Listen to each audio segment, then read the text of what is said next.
Hello, everyone. Welcome to the Lean Enterprise Institute's webinar, Becoming the Change, New Leadership Behavior Strategies for Continuous Improvement in Healthcare. I'm Chet Marchwinski, LEI Communications Director, and I'm joined today by Rebecca Whitehouse, LEI's Events and Education Coordinator, who's overseeing technical production. From both of us, good morning, good afternoon, good evening, depending on your time zone. We're glad you're with us.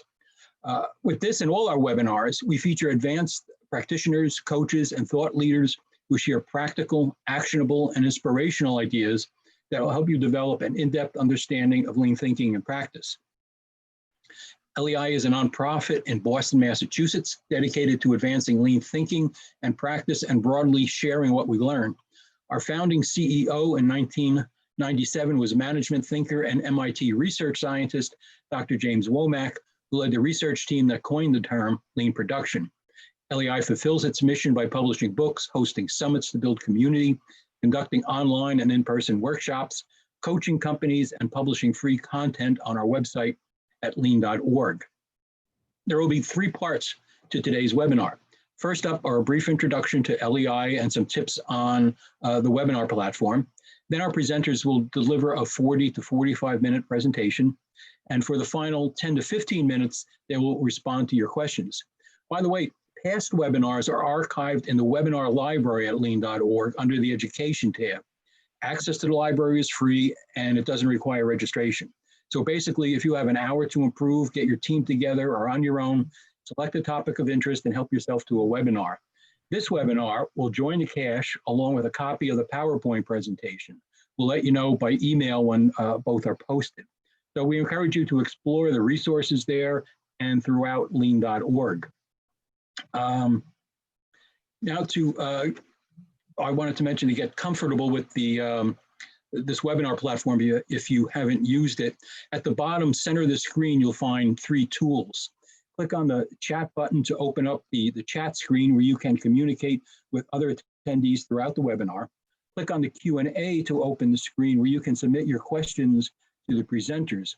We'll answer questions at the end, but feel free to post them at any time. And if you see a question that you like, click on the upraised thumb and that will let us know, that will upvote the question and let us know which ones are most important. We won't be using a raise hand function today. So as in other industries, improvement efforts at hospitals and healthcare systems often plateau or even deteriorate over time. When they examined why, our presenters, who are veteran healthcare executives and lean practitioners, discovered that organizations having trouble sustaining improvements had executives who were stuck in command and control style management modes.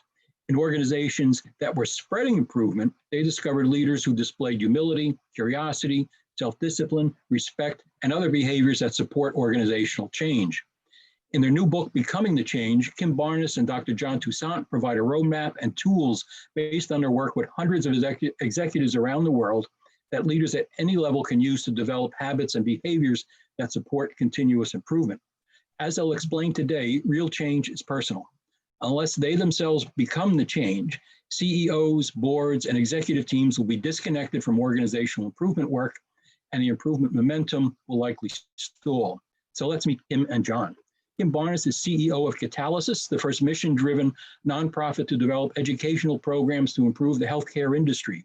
She's a recognized authority in creating fully integrated leadership in hospitals around the world.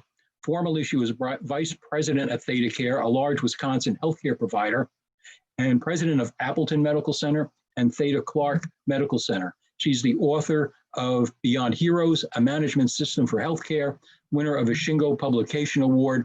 Kim holds a master's in healthcare administration. John Toussaint, MD, is the founding CEO of Catalysis. He is the former CEO of ThedaCare and the author of the best-selling book On the Mend, as well as the books Potent Medicine and Management on the Mend, the Executive Guide to System Transformation, all are Shingo Publication Award winners. His comments and articles have appeared in the New England Journal of Medicine's Catalyst, Mayo Clinic Proceedings, the Harvard Business Review, Time, the Wall Street Journal, the CNBC blog, and the Milwaukee Journal Sentinel, among other outlets. Now I'll turn over the mic to Kim to begin. Kim? Thank you, Chet, and thank you all for inviting us to spend some time with you today. We're very excited about our new book, Becoming the Change. Sounds a little Gandha-ish, but you know, we all have to think about the personal change, not just the organizational change.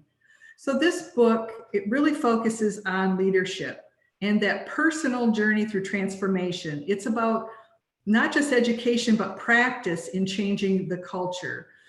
It's about improving yourself.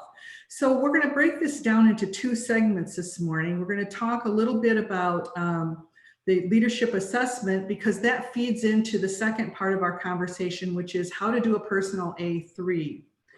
So when we're doing this, we need to look at it differently. We need to think about ourselves differently and how we behave differently in the transformation.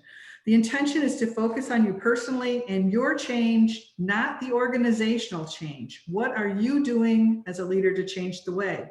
And although we're talking about this in healthcare, we know that this applies across the board. So I know that most of our audience today is from other industries, but I think this is applicable and exciting for you as well.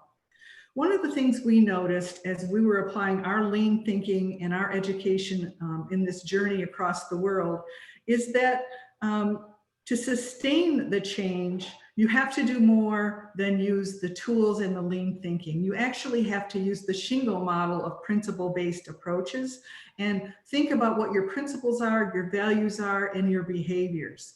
And so to sustain the change, you must lead the way with your personal change. And during COVID, we've really seen a lot of examples of this. Organizations that have been on this transformation journey and have been practicing these behavior changes fared a bit better than others. I want to give some credit here to the organizational leadership portion of this, and that is that the challenge is for executives to move from knowing conceptually, learning conceptually, to actually practicing personally. Carl Hoover and John Toussaint went into the literature and developed the tool that I'm going to talk to today, and I want to be sure that we thank Carl for his endearing efforts in this practice. He really taught us a lot about how to think about that. So today we're going to talk about the two of the fundamentals in the book. The book covers much more, but this is the foundational piece for every leader that is thinking about going on this transformation with us. It's the use of the leadership assessment, which I also refer to as my radar chart here. And then how do we apply it to our personal A3? When we're using this tool, we might want to think about other tools that we've also included. Some people have done strength finders. We want to reflect on your strengths and not just your gaps and your weaknesses. We may want to look at your MBTI. And so when you're developing your personal A3, you might want to pull forward some of those other learnings in addition to this. Our mission is to learn, share, and connect by teaching and coaching. So John and I have been coaching all over the place. We have a number of people that we work with in the US and Canada, but we learned a lot by trying to translate what we've learned to our colleagues in South Africa, in the UK, in Finland, in Europe. So this tool has been used hundreds, maybe even thousands of times now, and we get the same feedback, and that is that this helps people identify an opportunity, not a gap, not a problem, but an opportunity for them to work on to improve their leadership behaviors. When we got past our work in developing the assessment and applying it to the personal A3, Margie Hagney, who also does a lot of work with the LEI, was instrumental in developing the work around the personal A3. She did the groundbreaking work and she helped us pull together this thought process. And so I want to be sure that we recognize that this tool and this personal A3 is not something that John and I just decided was something fun to use. It's actually been tested and it's been developed with many different leadership thought processes behind it. So today, I'd like to start the presentation with actually walking you through this assessment. So as you're listening to me, I'd kind of like you to rate yourself. And then we're going to move on to how does this work apply in your personal A3, and John's going to take us much more deeply into the A3 thinking process. So when we look at this dimensions, there's really broken down into two different areas. If you look at the the black, larger font, willingness, humility, curiosity, perseverance, and self-discipline, we're talking about the dimensions or traits that are important that we address in this transformation. Those dimensions and traits then can be broken down into actual behaviors that are observable. Observable is really important here because we're going to ask you to perhaps ask someone to help you with this, to take a partner that helps you think about how your behavior is changing and what these behaviors should look like. So when we go through this, this radar chart, we rate ourselves on the axes around 1 being rare, I don't ever do this, it's underdeveloped. If you rate yourself a 2, it's irregular, you may have experimented with the behavior. If you rate yourself a 3, it's kind of predictable, you're using it, it's frequent. 4 is it's consistent and stable, you're pretty much using it most of the time. And 5 is it's uniform and mature, you're probably not even thinking about it as you use it. A little Kim hint here is if you rate yourself a 5 in humility, you're probably not. So let's move on and let's talk about the traits and the dimensions. This first dimension, we'll start at the top, is willingness. And that willingness is actually willingness to learn and to change. Most of the time when you ask somebody if they're willing to change, they're going to tell you, of course, they are. So we're going to think about it even more deeply. When you are willing to change, what are you willing to change? And how do you know that you're willing to change? So the behavior that we're actually going to observe in terms of willingness, we call reflection. And reflection is more than thinking about, do I want to change? Do I want to be different? Do I want to lead differently? It's actually establishing a process or a system for yourself beyond thinking in the shower or thinking as you're driving home from work. Do you actually have time in your calendar to think about your day? What went well? What didn't go well? One of the questions that John and I like to ask ourselves is, what did I do today to release the creativity of my team? And what might I have done that inhibited that creativity? So reflection is about creating capacity in your calendar to think about how you're going to change, what you're going to do differently to make your leadership, your performance as a leader different in the transformation. Through reflection, you can change your behavior. So many people use journals here. Some people identify themes. Some people create standard work around it. But do you have a process around reflection in your day? We find that this is one of the key behaviors. The second dimension or element that we're going to talk about is humility. And really what we mean with humility is your willingness to listen and learn. If you're not willing to share that you don't have all of the answers and that you're willing to consider other ideas and solutions, you're going to have a hard time developing that problem-solving ability in your team. So how do you influence others? How do you influence their thinking to have a richer understanding of their opportunities and their problems? And that will then influence yours to come up with better solutions with your group. So the behavior that we really look for with humility is going to the Gemba. Do you go and see? What do you do when you're there? Do you listen? Do you learn? Or do you tell and do you talk? And so one of the going and seeing and going to Gemba is developing and identifying what your purpose is in Gemba that day. Why are you going? What are you going to see? Are you going to celebrate? How are you going to ask questions? So number one is, are you going to get out of your office and go to where the work is done? Or are you going to have people come to you and report to you what they're learning? Demonstrating humility is incredibly powerful because you need to be vulnerable as you do that. You need to ask questions that you don't know the answer to. Many of us got into our leadership roles because we knew those answers. So going to the Gemba and asking those open-ended questions or those clarifying questions in a respectful way is incredibly powerful to your team. And by the way, before you go, you need to tell them why you're going, because it can also be a frightening experience to your team if that's not what you typically do. They need to understand that you're there to learn, you're there to remove barriers, you're there to listen. And so what goes along with that is the next element, and that's curiosity. Do you really have curiosity when you go to the Gemba? How are you demonstrating that?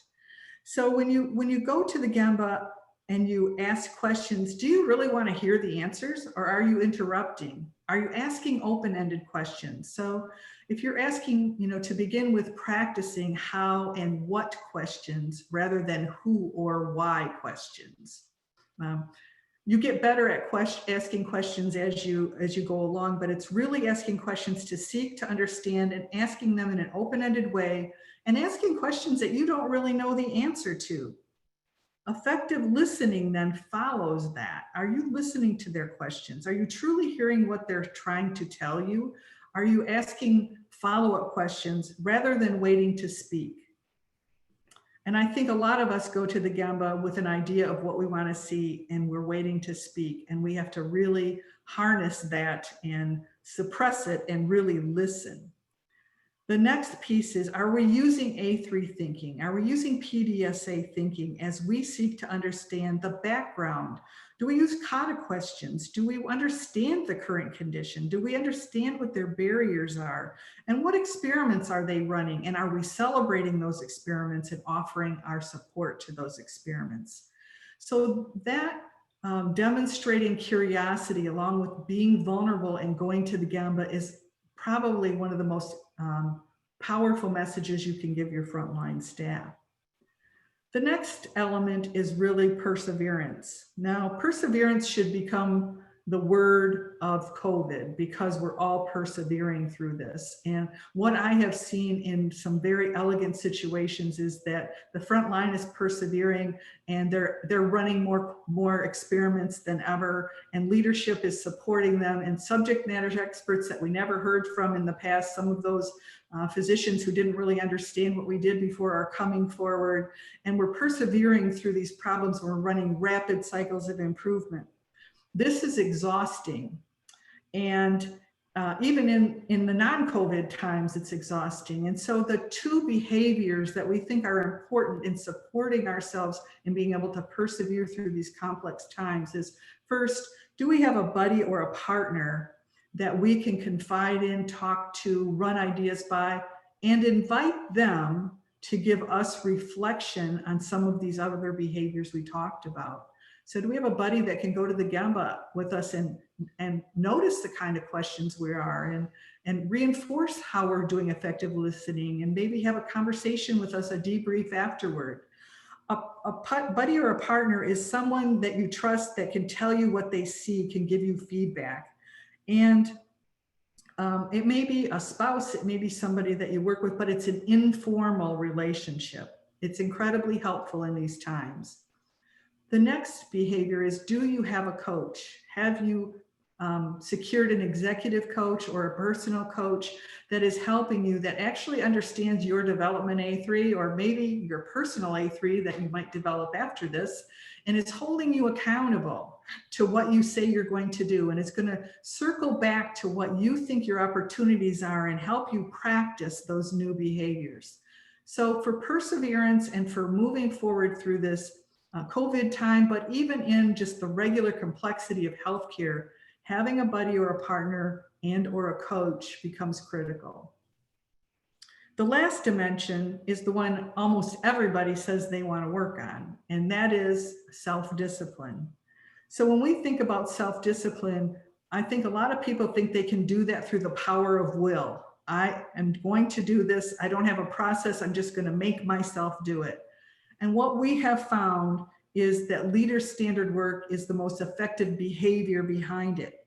So most people have some leader standard work. They know that they've got meetings on Tuesdays and Thursdays, and that they have one-on-ones on Mondays and Fridays, and that they've got a board meeting. All of those things feed into your standard work, but you also need to include in your standard work what it is that you're working on. Is your reflection time part of your standard work? Is going to the Gemba part of your standard work? Is reading a book about asking better questions or effective listening there? Is practicing your own A3? I remember when I was first learning A3 thinking, I thought it was all of my staff had to do A3s, but I didn't really realize I had to do one too. And I had a coach and he said, I'm going to be gone for a week. And when I come back, I want to see 3 A3s on these 3 topics. And I want you to understand what coaching feels like. Do we have that coaching and A3 thinking in our leader standard work? And again, then do we have those opportunities to meet with our coach? So I think when we work through these dimensions, what we do then is we connect the dots and we see, well, I have high willingness, but you see my reflection's a little bit lower. Oh, maybe I could demonstrate more humility and I could practice that with, oh, maybe effective listening since I rate myself so lowly. I think what's important here is you identify 1 or 2 behaviors that you really want to work on, and you transfer that to the current state in your A3. So with that, I'm going to turn the podium over here to my colleague, John, and he's going to walk you through how this affects your A3 thinking. Thank you, Kim. Yeah, I think what we want to do is then use this really measurement tool, and it's a self-reflection measurement tool. I get questions many times about, should I give this to my subordinates and superiors and have them rate me? And this is really more of a self-reflection tool than anything else. That's where we found it to be the most valuable. And we can actually embed it into then a personal A3. So I know this is a little difficult to read. I'm going to go through each box with you in a moment. But the idea here is to take A3 thinking and use it for personal Kaizen, for personal improvement. And so there's a series of questions on this A3 that are maybe a little different than you would use for a problem-solving A3. And I want to go through the details of that. But first of all, I'd like to ask this question. Have you used a personal A3 before? I'm curious how many of you have been actually introduced to this idea of personal Kaizen with A3.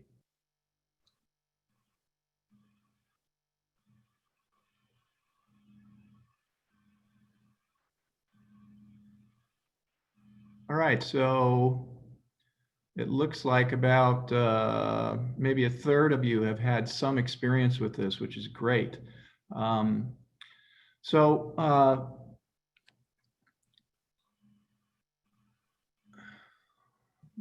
Let's go into this a little bit more in depth.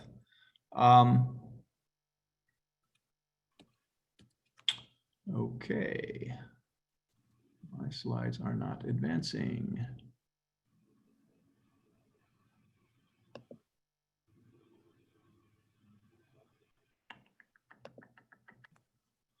I think you're going to have to take down the poll, Rebecca. John, I think maybe if you click out of the poll on your screen and click into your PowerPoint. Okay, I'm trying to find the poll now.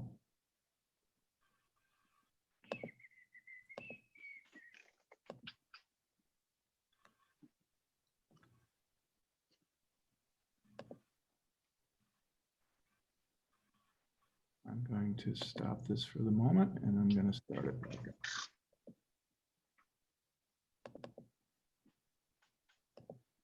Sorry about this. Be in a second here and we will get going. Okay. So the personal development A3 is a dynamic document and it's focused on the behavior at the individual level. Kim pointed this out. This is not organizational, this is individual. And what we find is a lot of people that start down this path look at it as with organizational problem solving ideas, whereas really what we're talking about here is something entirely different. And so the document's dynamic, just like a regular A3. You don't have a good A3 until you've had quite a few iterations of it. So those are the same types of things as a regular problem-solving A3. So this is the format, and we have all of these templates. Actually, you can download from links in the book. So if you want to get into this more and try it yourself, those links are all there. So I want to walk through these different boxes because it is a different process here in terms of what our thinking is. You can't read this. This is the A3 of one of my friends and colleagues who's allowed me to share it with you. Al Pilong, he's now the CEO of Novant Health System. And I'm going to walk through his A3 with you so you get an idea of how we use this. So the first point is we're going to create a title, a date, and a draft number. The title is important. So, you know, what is the purpose? What is the reason for doing this? In Al Pilong's case, he was the chief operating officer of a organization in Michigan before he went to Novant. His title was My Personal Leadership Development Journey. And the version we're going to look at today is version 3. So, and he's had many versions since that. So the idea is that we want to capture the iterations, because that helps us understand how many times we've been thinking about this and how many things we've changed about it. So like any A3, we have to have a background. The questions on a personal A3 background is, why should I improve myself to be a coach who creates an organization filled with problem solvers? Why this? Why now? So in this case, it's important to be thinking about the personal change which is necessary for changing the culture to a culture of continuous improvement. And that's really what we are thinking about as we introduce this to executive teams, is if we're going to build a culture of continuous improvement, what is it that we need to do to make that happen? So this is the personal A3 itself is a way to actually expand your reflection and think about your reflection over time, 2, 3, 4 months at a time. Sometimes you come back to this kind of you come back to the A3 and say, boy, I've learned this and I've learned that, and that becomes your next version. So again, in terms of the background, you know, why do I want to do this? Why do I want to change? And so what is that burning platform for you? So the example that I'm showing you today, this is what Mr. Pilong's background was. The challenges facing the healthcare industry, and we know a lot about what those challenges are: demand transformation and alignment throughout the organization. So my role is to be an effective coach for my team so that they can coach and develop problem solvers. And the only way to sustain change is to engage everyone. So it's not just about me, the CEO. It's like, no, we have to have a process that we can engage everyone in the organization to actually become a problem solver. You know, at UMass Memorial, Eric Dixon's the CEO there. They've had over 100,000 staff ideas unleashed because of the thinking around this point of developing problem solvers. So the current state, we go from the background to the current state. What are the specific personal habits or actions that are working to build a culture of problem solvers or are getting in the way? Now, Kim mentioned that the radar chart really fits nicely into this current state, right? Because this is the way that you've rated yourself on those core behavioral traits and the observable behaviors that go along with them. So that's one sort of set of data in a way. Other things like strengths finders or other types of organizational development activities are also good for this component. And then basically, you know, your own reflection on what are the habits that really work for me? I mean, what am I really good at? Well, we want to put that in here, because the reality is if we leverage what we're really good at, we can even get better. So those are the kinds of things that we want to see, you know, people start to think about in this current state point.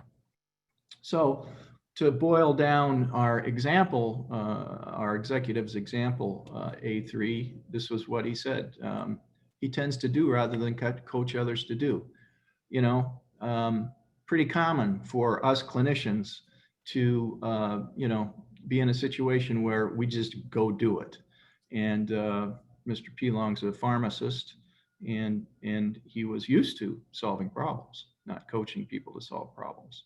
So the opportunity statement here for him was, my comfort with doing the improvement myself versus aligning and enabling others to do the improving is resulting in little organizational change, uneven results, and personal frustration and burnout.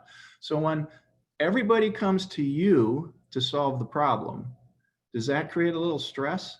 Yeah, I think so. It creates a lot of stress. And that was what was happening in his situation is I just can't do all this. I can't make all these decisions. I can't have, these piles of things piling up all the time. We're not making any progress. So this was the opportunity. How can I make this change? So if we think about, again, I mean, what's the target? What does good look like for me personally as a leader? And Mr. Pelong said, I need more focus on developing and coaching others in the transformation journey to build a culture of continuous improvement. So that was his target, is if he could unleash the creativity of that team of his, and he had, I don't know, something like 15 or 18 direct reports. So it's a big team, but he had to figure out a way to unleash the creativity. And he felt that by coaching them to be problem solvers, that would be what good would look like for him if we went out a while and then looked backwards. So why does this problem exist, or why does this behavior exist? It's not really a problem. It is what it is. So here's what he said, and I can certainly relate to a lot of this. Easier to just do it myself. Yeah, I mean, somebody comes to me with a problem. It's easy just to go solve it. When you solve the problem, you get a lot of positive personal feedback, and that's sort of a pat on the back, right? There was no standard in this case, no disciplined approach for coaching others. So that is another thing that we have to think of as we get to the right side. And then organizational leaders are not having enough of the difficult conversations. So this was sort of his way of thinking about, what am I going to have to focus on in order to get to that target condition of being a coach to develop problem solvers. So he spent quite a few weeks on that left side before he went to this side, just so you know. Obviously, we are going to spend a lot more time, and especially when we think about this from a personal development perspective, we have to get some information. We have to talk to some people. We can do our own self-reflection, radar chart, those sorts of things, but we also need to gather information on that left side to really better understand, what people think of your leadership style, what's good, what are the things that you might do differently. So as he thought about that and then, looked at the analysis, he said, well, these are the three things I want to focus on. Develop and implement a standard template for one-on-one meetings. In those meetings, instead of just having a meeting talking about problems, he's going to involve some coaching activities. So again, trying to coach those team members to be problem solvers. He's going to get to the Gemba, right? You heard all about that. Where the work's done, and he's going to get there with his direct reports again to think about this from a coaching standpoint. Now, with all of these different direct reports and about 150 miles of travel time, he couldn't get there more than quarterly, but he committed to doing that. And then he also committed to doing a much better job with reflection. You heard Kim's description of self-reflection. What is that behavior that we can observe? In this case, he decided to put together a journal and journal on weekly activities. And he actually had his assistant put this in his calendar so that it was, so he was doing it every week. So what was his plan? Okay, develop the template, which he did. He started the one-on-one discussions. He scheduled his personal reflection time, and he worked with his assistants to get a rounding system engaged so that he could get to all the hospitals that he was responsible for with his direct reports in a mode of coaching direct reports at the Gemba. So how does he know that he's going to be improving? Feedback from reports, frankly, in my experience, feedback from reports isn't very effective because most of your direct reports aren't willing to truly be honest with you. But he was a very engaging and relational relational person. And my guess is he did get some pretty effective feedback from his direct reports. How will I know if I'm off plan, right? So I'm a big believer that we're our best and worst critics. So if we do this self-reflection and we do it consistently, we will actually be asking ourselves the right questions and learning about our own behaviors. The practice piece, well, Kim talked about leader standard work, right? It's got to be in my calendar. That's part of my standard work. If it's not there, it's not happening. And then what is the process for this ongoing reflection? He explained that he's building this journal.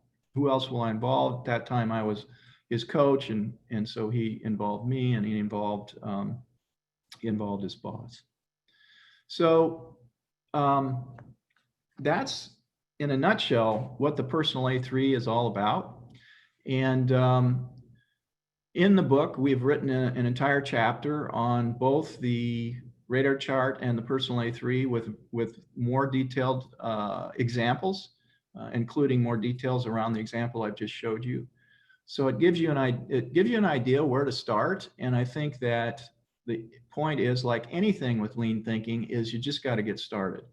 So using a personal development process we know works. We've now been doing this since 2014. We've probably had well over 100 CEOs and many other senior executives use this process. And they've all, for the most part, given us very positive feedback that it helps them to focus on the things they think are most important. So picture of the book, and I'm going to hand this back to Chet for your questions at this point. Okay, great job, guys. I just wanted to note that I want to give people a chance to go into the Q&A, post your questions, vote on the questions that you think are most important. And while you're doing that, just a quick reminder that please visit lean.org to access the webinar archive and download the PowerPoint presentations, including this one. We'll let you know when it's posted, and take advantage of the other practical resources that are lean.org. Much of it's free. For instance, you could subscribe to one of our newsletters for information and inspiration that will boost team performance and maybe even your career. While you are there, you can learn about our co-learning partnerships program, in which we partner with a select small group of companies to help them on their lean journeys and jointly conduct experiments. You can find more information at lean.org/CLP. Also, we are enrolling right now for the next Hoshin Conley Remotely class. It's an online workshop on strategy deployment, sometimes referred to by its Japanese name of Hoshin Conley, which begins January 25th. Again, go to lean.org, education, and then calendar for the agenda and registration. And lastly, as John noted, at lean.org, you can get a copy of Becoming the Change. Click on Store, then Healthcare to read reviews and to buy. So let's get to some questions. Here's a very current one from Heather. And I'll ask you both to respond. What suggestions do you have for enabling successful Gemba visits when so many of us are now working in the virtual environment? Well, we published an article from Children's Hospital Kansas City, in which they have moved a lot of their huddles to the virtual format. And what they're finding is actually virtual format huddles for leaders and managers actually works pretty well. Now, obviously, if you're a frontline manager, you're going to continue to do Gemba at the front line. But what we found is that a lot of the executive teams have moved to virtual. So I think what we learned, and we published that on our website at www.createvalue.org, is that if you have a template, it's really important. I mean, just like when you're going to the Gemba at the front line, when you have a template and again, standard work, and you follow that template. And in this case, they were really focused on patient and staff safety. You can still do a lot of great work and improvement work without being directly at the Gemba. So I think from a leadership standpoint, what we've seen is the building out of these pretty robust and rigorous templates, which are then used for the virtual huddle work. And that has actually driven some pretty impressive results in multiple places. I just give you one example, but there are a lot of different organizations that are using this idea. Kim, do you have, this is a very popular question. Do you have any suggestions for enabling successful Gemba visits when so many are? I do have some thoughts because during this crisis, I've been talking to people every day, CEOs and performance improvement teams, and a couple really come to mind. In the beginning of the COVID situation in New York, some of the hospitals were really struggling with having enough oxygen. So we had to do some problem solving and going to the Gemba to see what they really needed and why it was a problem and what the solutions could be was important. There was also some problems with monitoring patients since they had to open up rooms that hadn't been opened before and they didn't have telemetry units. You had to go to the Gemba to understand the problem. So having the virtual huddles is really important and is highly successful. But when you're in an environment where there is rapid activity happening at the front line, that nothing replaces going to see. So one of the solutions that they came up with was for telemetry was putting iPads on the inside and outside of the room so that they could watch the patients through the door without entering the room each time. We wouldn't have come to that kind of a solution and that kind of an expenditure without the leadership coming and seeing what the real barriers were. So I think going to the Gemba is more difficult. I think it is still critical in situations where the front line is having to make rapid decisions and run rapid experiments. And really our role becomes letting them do their work, letting them determine what the experiments are and supporting them. So it's not any different than it was before, but it's more critical and it happens more quickly. So to go to the Gemba now in a hospital, you have to gown up, you have to wear a mask, you have to, it's not like walking down the hall anymore. It takes preparation. It's more important than ever. Great points and examples. Here's another popular question that's getting a lot of votes. Does your organization, I assume Don is referring to Catalysis, also employ strategy deployment? If so, how do you integrate Mother A3 reviews with personal A3 reviews?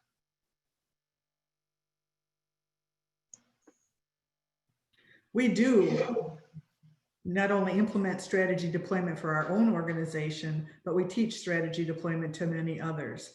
And so we are not cascading your personal A3s. So the review process is different. It's really done more with your coach. It's more of a personal process. It doesn't really tie directly to strategy deployment, except where HR is deploying everybody doing a personal A3 and having some discussion around general topics. But because again, it's personal, we may be discussing themes, but we're not going to be discussing what is actually happening in someone's A3 with a group. Okay. We have seen it used though, Chet, where, a CEO, for example, San Francisco General, actually posted hers on the wall and on her door. And the expectation was that all of the rest of the executives would have a personal A3 and that they'd be talking about it. So wow. Everybody is learning together. And I think that's the value here, is that this is not right or wrong, yes or no. This is, everyone has an opportunity, everyone, okay? It doesn't matter how great a leader you are, you still have an opportunity to even be a better leader. And I think when leaders take this concept and they put it out that way, that, hey, listen, I want to get better, and this is the process we're going to use, or I'm going to use, and I'd like to coach you to use it for your personal development as well. I think the more, I mean, it doesn't have to be transparent, but frankly, I think the more transparent it is, the more it shows the humility of leaders, and particularly CEOs, to say, you know what, I want to be a better leader. Here's what I'm going to work on. And, you know, you can help me, right? So if I'm going to the Gemba and I'm not asking open-ended questions, then you can address that with me, and that is fine. Let me know that those questions were not effective. And I think if we're learning together, you know, rather than I'm the CEO and I got all the answers, it's a different environment in terms of how the culture really unfolds. And so that's again, I think that's the power of this is it's really a cultural enabler. Great anecdote. I'm just curious, how did that go over? Do you know? Great. I mean, everybody has had the same, you know, they share with each other, they share with the team, they, you know, it's kind of removed a lot of the crepe that goes along with this power distancing thing, you know, between different levels of executives. When everybody is using the same process and there's a standard and everybody is working on the things that they believe are important, it just removes a lot of stress. It's like, yeah, okay, I'm going to work on this. I haven't gotten to the Gemba, and I'm going to start getting to the Gemba, and this is what I'm going to do. And so, you know, if you're observing me, you know, give me some feedback. Okay, great. Another one, do your clients use one A3 as shown today or multiple personal A3s on several topics? What is their, or do they usually start with one and then move to, as they get familiar with doing personal A3s, do they create more? It's an interesting question, because the answer that my experience teaches me is that they have one, but it adjusts. And so when I think of some of the CEOs that have been using this for 3 to 5 years, every 6 months they refresh their A3, they reevaluate themselves, they measure, how am I doing in this area? They talk to their coach about that, and they may say, I need to work on a different area for the next 6 months. So it changes is the answer. They don't have multiple A3s, they have one that's focused on the current behavior that they're working on. Okay. Here's a related question from Swati. Any tips to help executive leaders get over the hump from delegation to personal practice? Well, I mean, I think that's one of the reasons that we've been introducing this, you know, because first of all, when you reflect on yourself, that's pretty safe. You know, you don't have to share it with anybody. Mm-hmm. So when you rate yourself and then you start to a development A3, you can choose to share or not to share. But I think the really powerful part of this process is the personal reflection. And the A3 itself is a reflection mechanism, right? And it makes you think about, well, how am I actually doing? You know, what did I really do this week that unleashed that creativity, or what did I do that really shut people down? When you start having that conversation with yourself, it has a big impact on your thinking. And so I would introduce this, you know, as a safe haven type of concept where, you know, the CEO or the senior executive, they're just working on it themselves. But the idea is to walk through, you know, rate yourself on the radar chart, really understand your habits. What is the target condition for you? And that's, you know, that's safe. So let's go try some stuff, right? Maybe try some experiments. So I think that, you know, obviously you have to have enough humility to admit that, you know, you could be better. Now, if you don't have enough humility to admit that you can get better, then this process probably isn't going to work, because you already are as good as you'll ever be. But if there's any inkling of, wow, I could, it would be interesting for me to learn some things, or I want to learn some new things. If you got any little inkling of curiosity there, this process works. And I think also, since we've done this in a coaching environment a lot, it's usually me and the leader to start with. And as we develop this at their own pace, they bring other people in to help with the discussion or the reflection. And it really is cultural. It depends on the leader. It depends on the executive team. It depends on their maturity or their tenure as a team. And so it's different in most environments, but we always start with, this is your plan. And even when I'm coaching someone, I don't keep their A3. They own their A3. We talk about it together with it in front of them. They reflect on what they want to share with me. I may probe at things, but it's important that they own their change. Mm-hmm. I just have to, Kim, in the book, there's a great anecdote about you working with a chief medical officer, I think, where you go to the Gemba and she is going to observe, so I think a nurse discharging somebody. Can you just tell people what happened? Because it was pretty amazing. So our process is that when we're coaching people, we usually coach the whole executive team. And part of that process is every time we come and coach, we ask them to go to the Gemba and learn something. And so we have a specific purpose that they're going with. And this particular chief medical officer, she had a hard time. And it was expressed to me by one of her colleagues that when she goes to the Gemba, she can't listen. She doesn't understand what you mean by listening. So she and I decided we'd go together.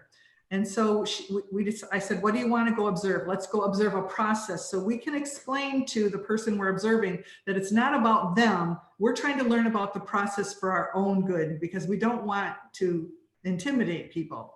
So we went up and she did a beautiful job of doing that. I'm going to watch how you discharge this patient and we're just going to watch your flow. We're not going to interrupt you. We're just going to try and understand your flow.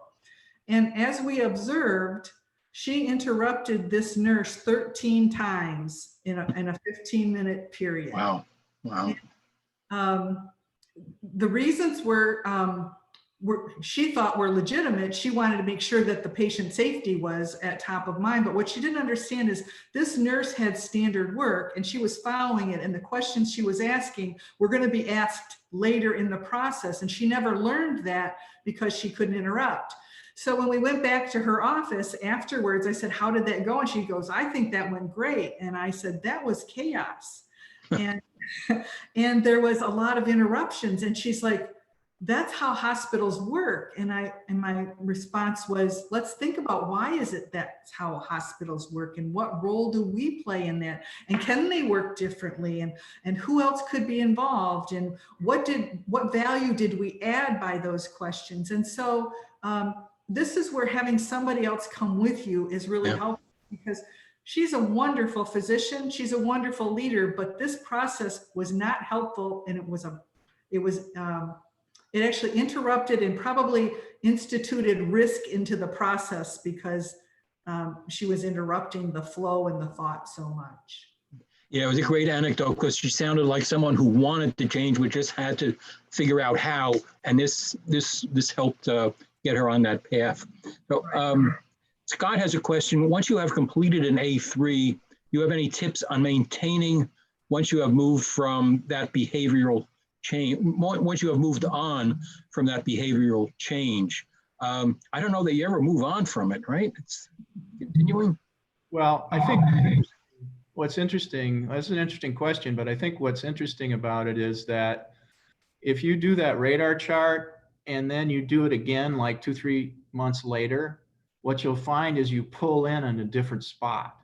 So something that you decided to work on, like, asking open-ended questions, maybe you've done a pretty good job of that, but maybe that, your leader standard work fell off, or you got your, or there was some other problem that came up that, didn't allow you to build that standard work out better. So what happens is, again, this is self-reflection. What happens is you are reflecting on what you really did well the last 2 or 3 months and what maybe kind of fell off the wagon a bit. And so the radar chart pulls in at a different place So that now when we go back to our personal A3, we say, well, I have to run some new experiments now because of, what I am seeing in myself in terms of where I want to make some changes. Okay.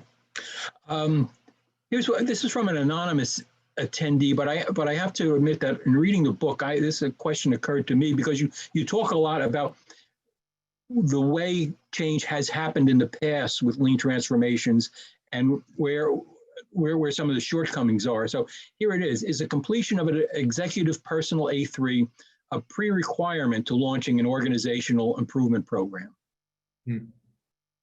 Because I had thought, before I establish a model line, before I do the anything else, go to the Gemba, do I have to, check my personal behaviors? Mhm. So we look at that, Chet, as a kind of a series of things that have to happen at the same time. Yes, we have to create a model cell. Yes, we have to do a personal A3. Yes, we need to get some coaching. Yes, we need to build the improvement team into coaches. It's not, we'll do only this or only that. But what we found, and as we've really looked at the whole lean transformation journey across many health systems now, is that the most important thing the executives can do right out of the chute is to focus on their personal development and the personal A3. That's not to say that we don't build the model cell, because we have to start building that right away too. But the problem is if the senior executives are not supporting the model cell, from the standpoint of their own behavior, the model cell is not successful in sustaining. You can build a model cell, but it won't sustain. Mm-hmm. So that's why those behavioral components to this, John Shook has said it very well over the years. It's a social technical system. We need both things. We've got to have the social part, which is the personal development. We got to have the technical part, which is the complete redesign of the care process. But if we don't have them together, then it doesn't sustain. So that's what we've learned. And so when we do start with an executive team, the first thing we start with is personal A3.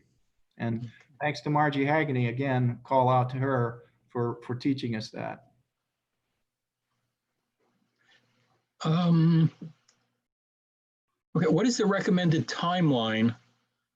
What is the recommended timeline for completing a personal A3, developing the A3, doing experiments, to realizing some results?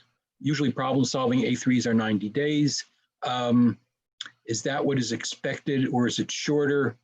And the questioner says the idea is that it takes 21 days to form a habit. I don't know, it sounds pretty fast to me to form a habit or break a habit.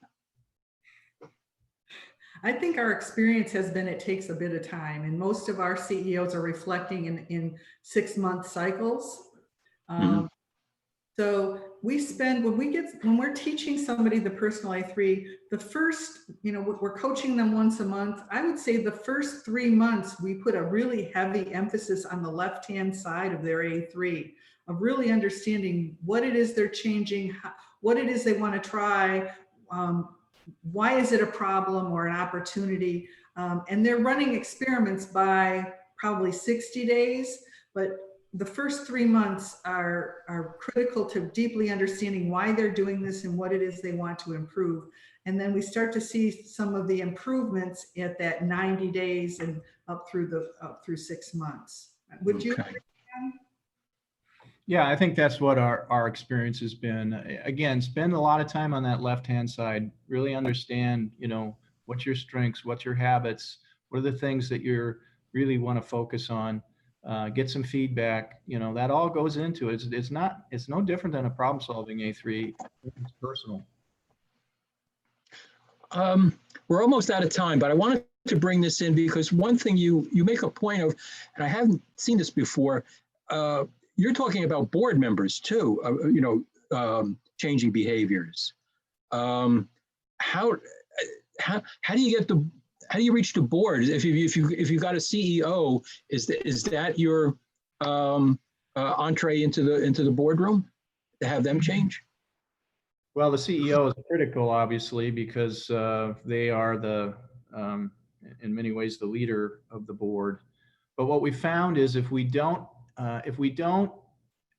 involve the board in this thinking, both from a behavioral and a technical standpoint, that when it comes to choose the next CEO, they don't have a clue. So, that's why it's really important to get the board involved, both in the behavior activities that we've talked about today, but also, in actually applying some lean thinking to their board governance responsibilities, because most healthcare boards don't do that. So that's one of the things that we've introduced that is making a difference, at least with some boards around the world now. Okay. Kim, final thoughts on board involvement? It's interesting to me because we're getting more and more pull for board involvement, and especially really? in the UK. And in the United Kingdom, the boards are different. They're the executive team plus what they call non-executive directors. And so if we're moving the executive team along and not moving the non-executive team along, it can create some interesting barriers and conflicts. They talk a lot about their succession planning, wanting to be sure that they don't develop lean processes and then bring in a new executive who's going to take the organization in a different direction. So I think that for sustainment, not just during the tenure of the CEO, but for sustainment of lean thinking and organizational development, having the board on board is very critical. Great points. Unfortunately, we are out of time. Thank you, Kim and John, for being part of the program today and sharing your insights and experiences with us. And thanks again to everyone for joining us. Keep an eye out for the email that you'll get from us, letting you know when this is posted along with the slides.